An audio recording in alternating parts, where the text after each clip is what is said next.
Alright, you ready for another piece to the puzzle? Let's talk about Hollywood. And maybe after this video, people will understand why Hollywood is the thing it is today.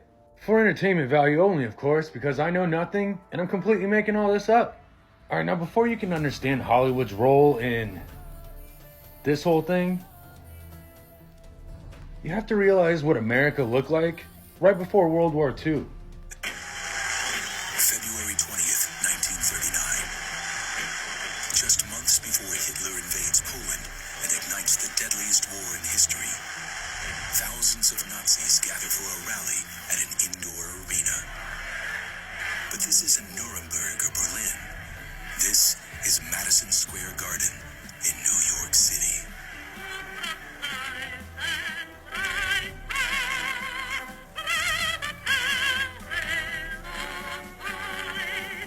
You all have heard of me, to the Jewish-controlled press. And the man speaking isn't a member of Adolf Hitler's inner circle.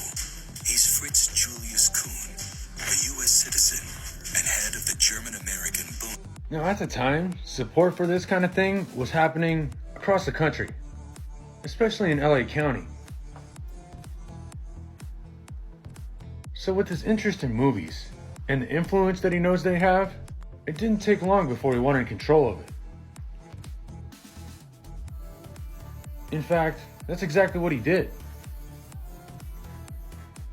After seeing something he didn't like, basically he made a law that any movie that was made that was anti-him wasn't going to be allowed in Germany or anywhere that he occupied.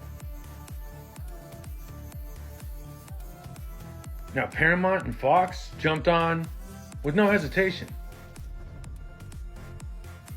Paramount even hired one of his people for their German branch. MGM, he even divorced his wife because of what she was and said that she ended up in a certain camp.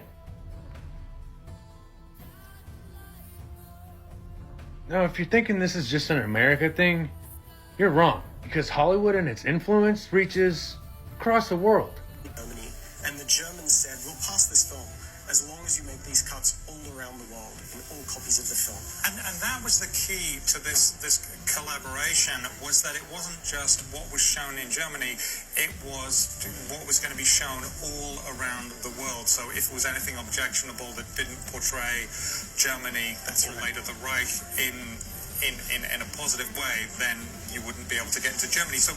So for years, he controlled Hollywood through this man here.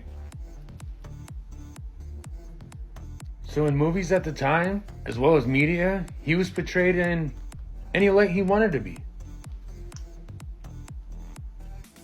And even though this whole thing was supposed to be spoiled by some spies, if you've been watching my content or have critical thinking, then you know Fox, one of the first ones to jump onto the rules, who also wrote a letter directly to him, basically asking for a recommendation,